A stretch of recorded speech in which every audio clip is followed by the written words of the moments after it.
Hello. Maligayang pagbabalik po sa USO Philippines Nationals 2025. Ako po si SoraFuru 85 at ako po ang magiging solo commentator po ninyo ngayon ulit para sa isang match involving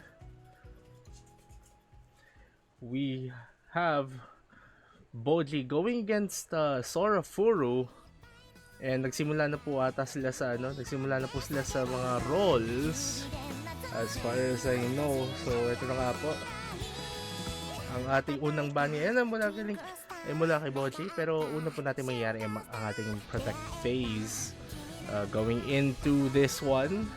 At since si SoraFuru po ang ating panalo sa ating roles, sa kanya po ang first pick, and not only that, ang kanya first protect as well.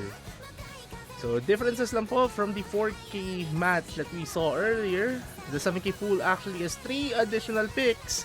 At ito po ang ating EX picks, and they are set to be around the difficulty ng ating tiebreaker po na inyong naririnig as of this moment. At ang ating first protect is LN3 Princess Bride, the L intensity pick of this pool.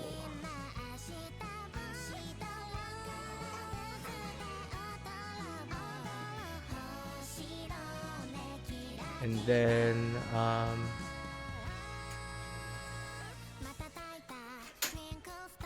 ayun naman po, we will have bojii's protect and first ban as well.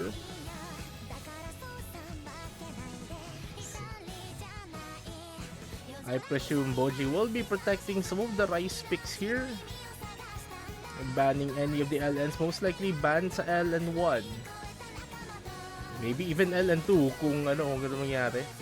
But no, actually wait, it is expected. Bojii did protect Rice 2 Paranoia.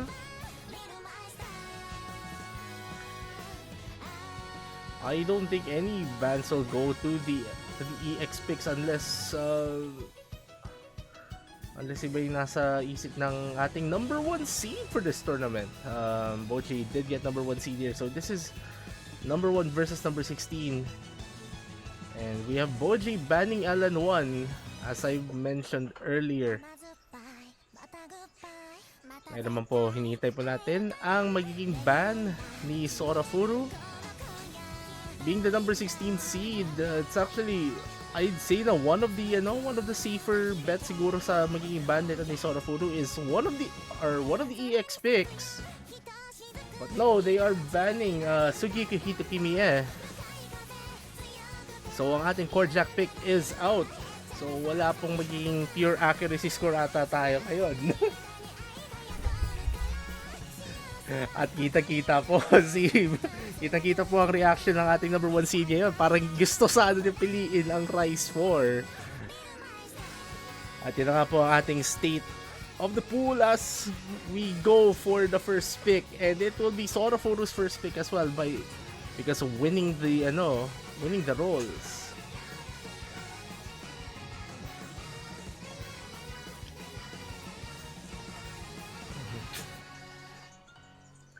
And ang ating first pick is going to be LN2. Buena manong pick agad natin, Pamela 1. Ayos. Oh my gosh, ganda ng first pick natin yun o pwede na sana lakasan ng lakasan na po konti ang ating audio levels ng ating ang ating tournament client. Ang solid ng ating first pick na yun Pamela 1.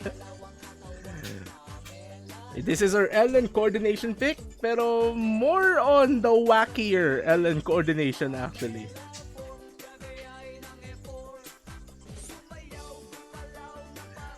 Shoutout nga po pala sa mga nanonood ng ating stream na mas matanda pa sa kantang ito. 21 years old na po itong kanta na to. And here we go. Makikita na po natin ang LN art. Yan na po ang 1. Ayun ang 2.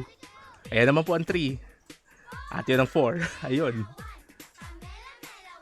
bojii with the higher accuracy after those wacky LNs. Pero Time to see what happens actually once the main patterning of the start actually kicks in. At kung alam nila po, sobrang tempted kong kantahin ang kantang to, pero hindi pwede, tayo magko-commentate.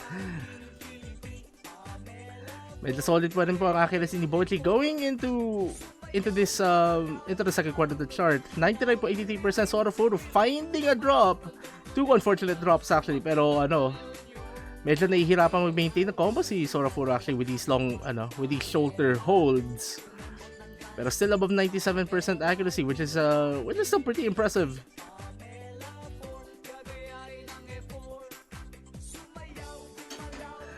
bojii with still maintaining full combo as we enter the second half of the start. This is a fairly short pick, just to note.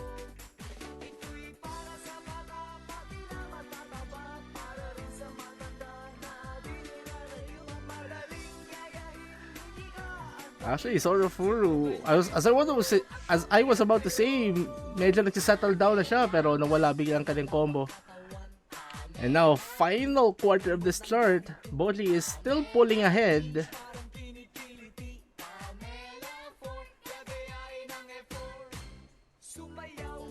At ito na nga po, ending pattern na po natin. bojii is on his way to grab the first point of this match.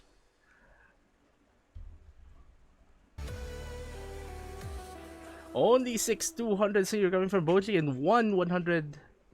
Meanwhile, SoraFuru, accuracy wise, could still be improved, but still maintaining a 96.5, which is really good.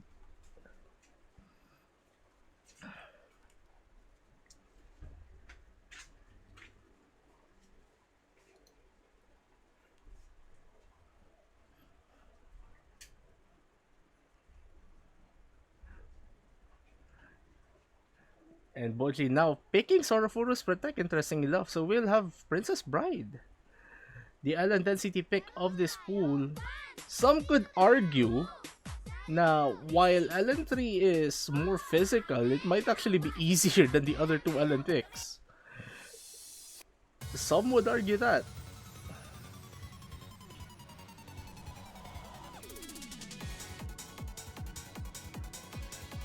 At yan na nga po, LN3.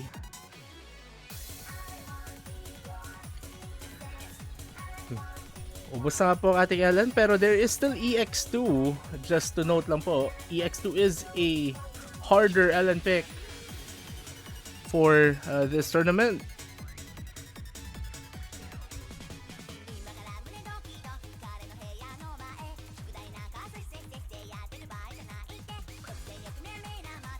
And po, here comes the Princess Bride redecorate version.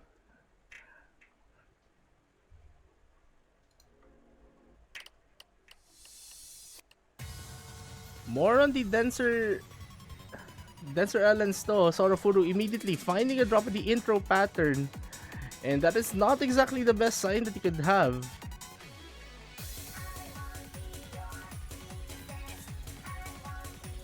And most of this chart is just LN streaming, so medyo magkakaalaman tayo dito really on who could maintain their momentum in these streams as it becomes denser and denser the further we go into this chart. Pero SoraFuru has appeared to settle down a bit, pero the releases are kind of giving him some trouble right now. Meanwhile, bojii still maintaining the full combo at 99.7%, which is a really impressive form coming from him. Ngayon naman po, papasok tayo sa ating second stanza ng first verse. Still not phased really with the complicated usages here. May coordination element din po din ang ating chart. Kaya medyo kailangan mag-ingat-ingat lang po na ating mga players. As we see more frequent misses here coming from SoraFuru this time around. Almost in a very dangerous spot to drop their S at least. Their this 95% play at least. At ito na nga po, the pattern is now at its densest. SoraFuru dropping below 95% in that sequence. Oh no! Well, that is unfortunate.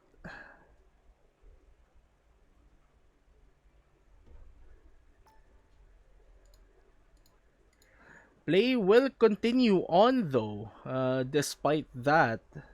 Pero kung may masubmit man na score si bojii, like while disconnected, pag may proof na if there is proof that he has a score on this chart, then um then we could still look at that. But as you see, SoraFuru still struggling to maintain that 94% now.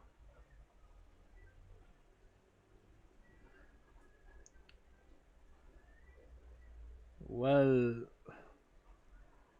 that is kind of weird. Don't know what's happening, but again, if bojii has a score on this chart, on this very play, this could easily be bojii's second point. Pero as it stands, SoraFuru will be grabbing their first point of the tournament. And bojii is back. Kaso nga lang hindi natin alam kung ano nangyari dito.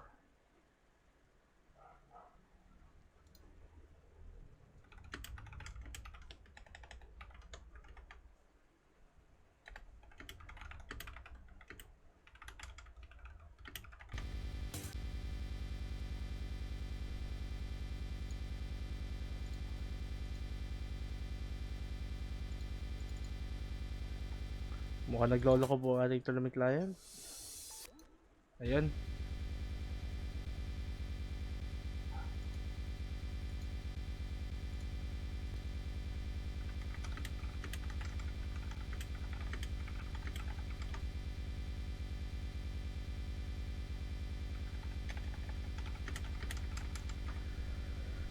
But yeah, does appear that they do have a 989,000 score there, but we do need proof. Oh shoot.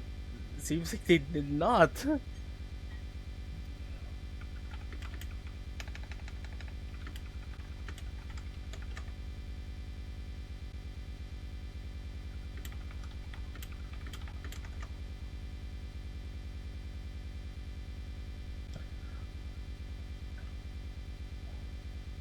Okay.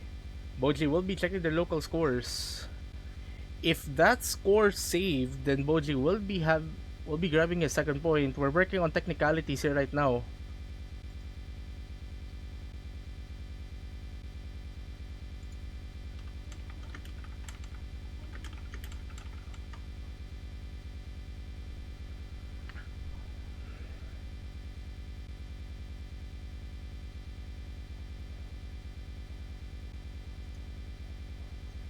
We're just working on technicalities right now. The call is SoraFuru's point, but if bojii can show a proof that they have the score, then it will be bojii's second point. We're just waiting for said proof.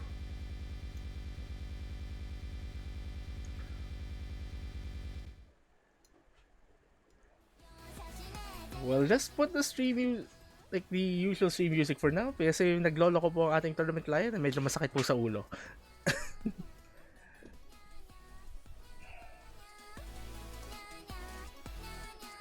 Alright, so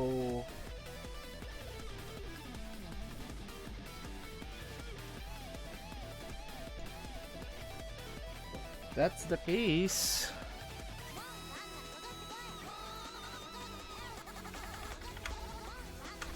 Alright, so we've received proof, so the score will go to bojii here. So it's officially a 2-0 in favor of bojii. So now it will be SoraFuru's next pick.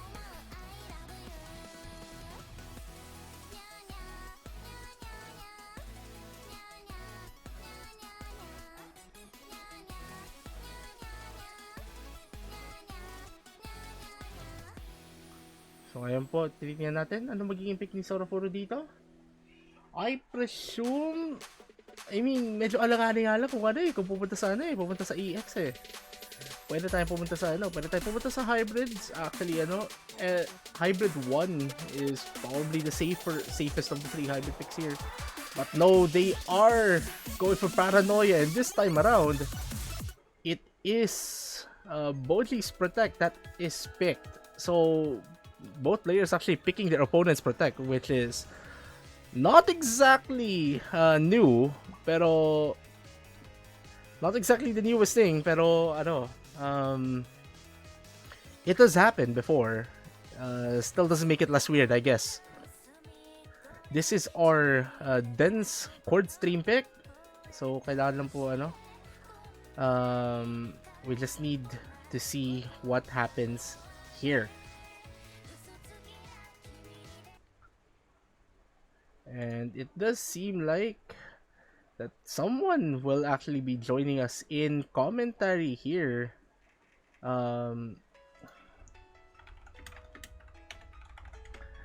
Kaso nga lang umalis siya sa call. So mukhang solo muna tayo for the meantime unless babalik siya.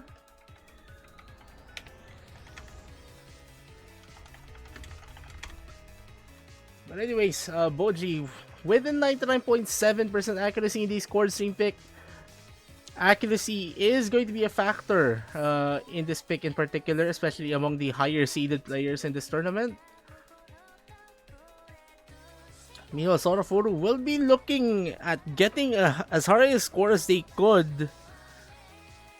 Medyo nahihirapan mag-maintain si SoraFuru na kanyang combo with these double stairs. Which is not exactly a good sign going into the first chorus where the density picks up. And they're already below 94%.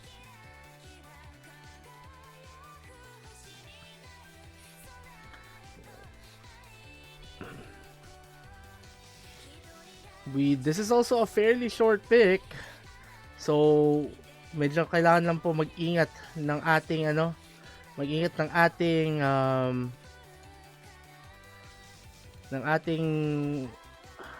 number 16 seeded player as of this moment.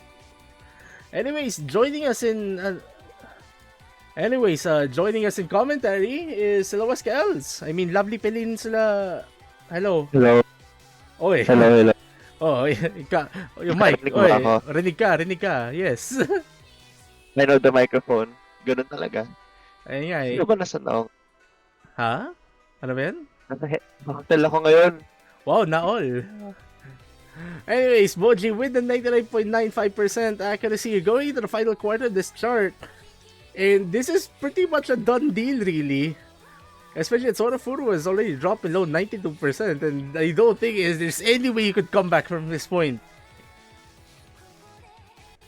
Okay, so kakaalam ko, bojii is playing the second match in a row. Yes. Just from 4K lang kanina. Pinagsunod niya.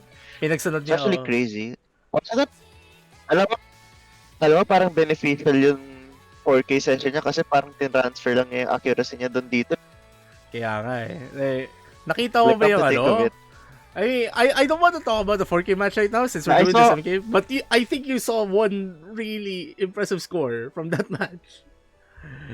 Kasi it's fair naman to talk about it kasi if you think about it, they're both related in the sense na na-transfer naman ni bojii yung accuracy niya. Although props to SoraFuru for getting an A on this. I think this is a pretty long. Isn't this one of those long chord stream picks? Yes. Or at least in the middle of that. Yes, this is one of the longer chord stream picks in this pool. Also, bojii ginawang 4K 7K, no? Exactly that. Okay. Dito chord jack. Okay. So this is SoraFuru's pick. Okay, yeah. I would expect bojii to pick I don't know, maybe a hybrid. Okay. So I think they just don't wanna. I think they don't wanna play any hybrids at all because it's really just been Rice and Ellens. Yeah. That's crazy. Alam mo, I would have expected bojii to pick an EX chart just because I feel like that benefits him more than the rest of the picks. But this is valid pa din, considering may advantage siya over SoraFuru. Like it's really just a game of advantage, really, especially when you're in a very I don't wanna, for a lack of a better word, more of a lopsided seeding difference. Like you just want to play to your advantages really and try to finish this match as possible, as fast as you can. And ano lang, like we do have to note, Campanella is one of the harder picks. Is one of the harder picks in this pool, outside of the EX picks, obviously.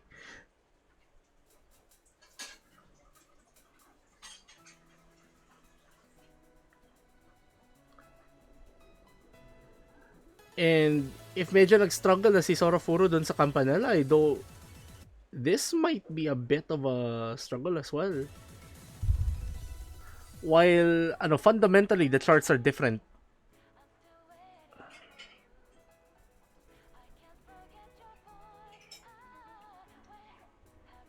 Fair. Although, I don't know, like this start already giving me some vibes that this is a great pick for bojii. Just because, I mean, again, I think he's just exploiting the weakness from SoraFuru on the previous pick. So it's fair to choose this one. In my opinion, at least. Yeah, tama naman. Like, you're really just playing to your advantages, really. Which is what fundamentally a tournament strategy should really be. You should play to your advantage. As it stands, while in a fundamentally different and I think harder core same chart, SoraFuru is actually handling themselves very well. Baka mas tipo lang ni SoraFuru yung mga faster streams. And they're handling themselves very well. I think SoraFuru is one of those players. I think SoraFuru is one of those players that probably, yeah, like what you said, lesser density probably benefits SoraFuru better. But the problem with that strategy is if it benefits SoraFuru better, chances are the stronger player will actually benefit from it much more as well. So it's kind of a 1:1 thing. Okay, obviously that can be different ratio because I think bojii's advantage is much higher than what SoraFuru can take right now. And bojii is just gonna pull ahead. Like, again, this is pretty much a done deal, really. But SoraFuru, impressive that they are able to maintain a decent accuracy for their skill level in this chart. Massive props to them. But unfortunately, as I was praising them, doon pa talaga sa ending pattern. But what can you do? 96 for 46. That's still a really good play coming from SoraFuru, at least relative to their skill level. And bojii, ginawang 4K uli ang 7K.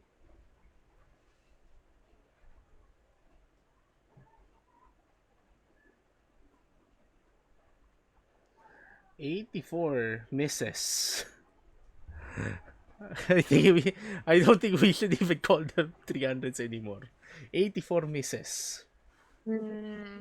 Guess so. Okay, the ratio difference is one thing.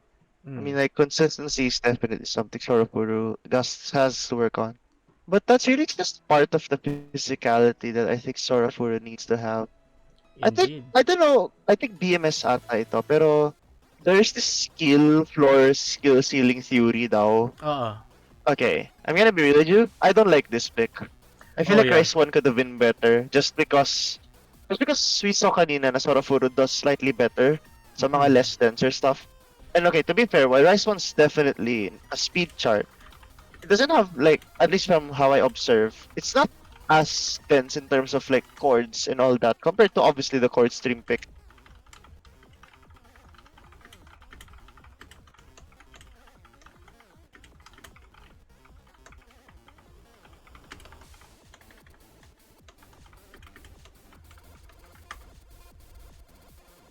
Okay. Pero ano lang I think, like, if I were to rationalize the reason why, going back into like the Maple Showcase and all and chart knowledge, kung if SoraFuru did actually go through all of the charts, Rise 1, while faster and less dense, features a lot of very dangerous patterns regardless, and it's pretty much non-stop fast streaming. So not exactly the how would you call it? Not exactly the easiest pattern to execute compared to Rise 3. So going for something slower, something that's a bit more consistent, I guess, while being a technical pick, would be a safer bet here at least.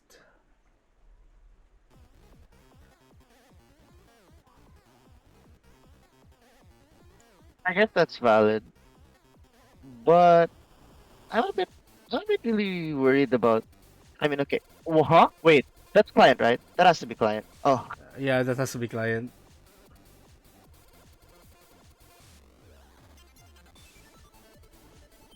Now, the reason why we classify this as a technical pick is mostly because like the amount of like the changes in the focus of the chart makes this quite tricky to maintain accuracy on. Kasi iba-iba din ng focus yung ano yung isip mo eh, like yung ano, like the way you're gonna play this chart. And some of the patterns here as well abuse like the middle and ring fingers.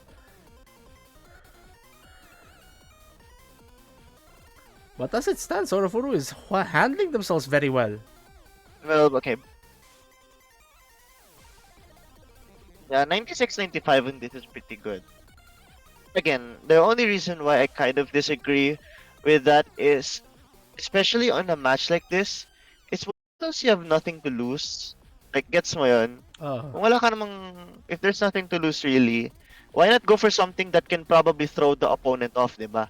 Kaya I think Rice 1 could have been better. I mean, the third theory is bago sa talaga ni SoraFuru yung kanta. That's like the third theory here. Maybe. I mean, it's a great, okay, it's a great song. I mean, I like it. It's a very good one. I like how we followed, like the pick before this was a 7K original song, and now we have a 4K original song, which is epic. Pero Just wanted to say that. Pero di ba LN to sa inyo? Sa Yeah, 4K? both originals. Wasn't this an LN pick in 4K? Yeah, this was Ellen. Yeah, this was Ellen in 4K. Yeah. Ellen to. This is your Ellen, ano ba? Like sort of technical coordination, wildcard, ganun. Ellen wildcard. Parang ganun siya. And ano to? With this mixed rice, wildcard in 7K, ganun ba siya? More like, this is technically classified as a technical pick. Wow, technically classified as a tech pick. Nice analysis. MWC 7K commentator search 85 right there. Pero, yes? Something I realized is that both Clover and Campanella, if I'm not mistaken, had difficulties in the finals, diba? Oh. Okay. Yes. So, ngayon, now that you mentioned it, I can say why SoraFuru picked this. It was a very good try. Lalo na 855k. That's actually pretty decent. Yeah. Not to mention, bojii did drop a 200. that's which is so I can see bakit. Yeah. I can see bakit ba't niya pinili ito. If that was the intention this whole time, then it definitely makes a lot of sense why he chose. But even with all of that, though, it's not enough. Bojii did manage to sweep SoraFuru in this match, which is, I guess, pretty much expected, really. Pretty much expected for the most part. So that ends the first 7K match as well for this tournament. And the next bojii will be advancing to the winners bracket in the of the quarterfinals here. Their opponent will be the winner of Sirelia versus Dota 2 Invoker. What a banger username right there. Meanwhile, SoraFuru will be facing the loser of that said match as well. So now our next 7K match is going to be Bueno going against Shadowkun, which, as far as I know, is around 6 p.m. or 7 p.m. tonight. But our next streamed match is happening in about half an hour from now, and that features Livette and Sakuragi in the 4K division. So that's actually a pretty interesting one. Oh man, okay. Yeah, that's actually a pretty interesting one to look forward to. So, ayan, any Very much so, yeah. May gusto ko magsabihin before we end this one? But actually, alam mo, I just wish lang we could have some, if only we had the staff to showcase a lot of these matches. Because man, both the 4K and the 7K match in 6 p.m. is really good. Yeah. We have Silicosis versus Bliss and Bueno versus Shadowcon. So we'll try to get both of these streamed. Pero I believe the priority is the 7K one. Yeah. I believe the priority is the Bueno Shadowcon one. Yeah. Pero let's see. We hope to be able to get a second streamer. We'll definitely try. Wala, nasa hotel ako. I definitely cannot. Kaya nga eh. We do have a B stream, pero sige, just wait for further announcements if it actually happens. Yeah, we'll try. We'll do our best. But no promises. But I just know that both matches are gonna be a banger. I just hope that we get to see some really cool performances. That's all. Thank you so much, everyone. Sir, if you can end this for us. Alright, so that is another match done in the OC Philippines Nationals 2025 OCMA 4K 7K Tournament Round of 16. We have more to come this weekend. And the next one will be in about 29 minutes from now. So until then, see ya.